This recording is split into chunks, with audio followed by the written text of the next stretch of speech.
सत्य वचन में आप सबका फिर से स्वागत है मित्रों।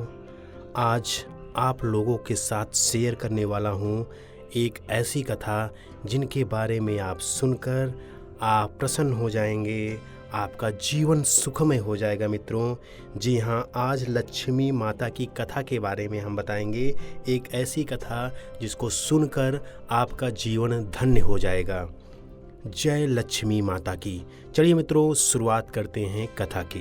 एक बूढ़ा ब्राह्मण था, वह रोज पीपल को जल से सींचता था। पीपल में से रोज एक लड़की निकलती और कहती, पिताजी मैं आपके साथ जाऊंगी। यह सुनते सुनते बूढ़ा दिन ब दिन कमजोर होने लगा।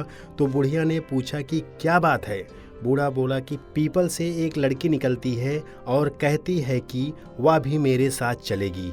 बुढ़िया बोली कि कल ले आना उस लड़की को। जहाँ 6 लड़कियाँ पहले से ही हमारे घर में हैं, वहाँ 7वीं लड़की और सही। अगले दिन बूढ़ा उस लड़की को घर ले आया। घर लाने के बाद बूढ़ा आटा मांगने गया तो उसे पहले दिनों की अपेक्षा आज ज़्यादा आटा मिला था। जब बुढ़िया वह आटा छानने लगी तो लड़की ने कहा कि लाओ माँ, मैं छान देती हूँ। जब वह आटा छानने बैठी तो परात भर आई।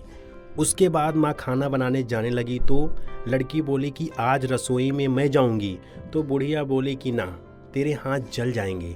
लेकिन लड़की नहीं मानी और वह रसोई में खाना बनाने गई तो उसने तरह तरह के 36 व्यंजन बना डाले और आज सभी ने भरपेट खाना खाया।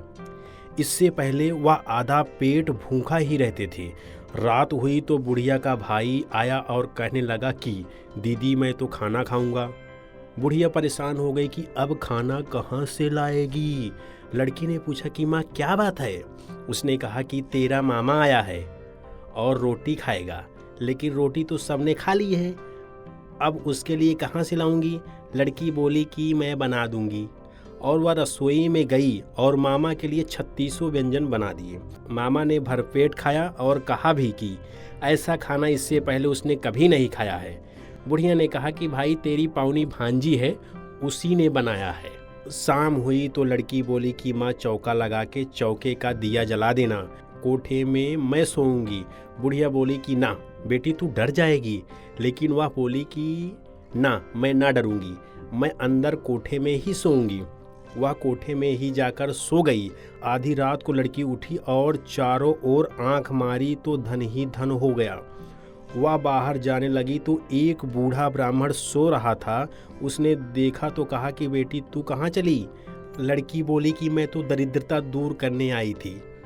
उसने बूढ़े के घर में भी आंख से देखा तो चारों ओर धन ही धन हो गया। सुबह सवेरे उठे तो लड़की को ना पाकर उसे ढूंढने लगे कि पाउनी बेटी कहाँ चली गई। बूढ़ा ब्राह्मण बोला कि वह तो लक्ष्मी माता थी जो हमारी दरिद्रता दूर करने आई थी और हमारी दरिद्रता दूर करके चली गई। हे लक्ष्मी माता, जैसे आपने उनकी दरिद्रता दूर की वैसे ही सबकी करना। जय लक्ष्मी माता की।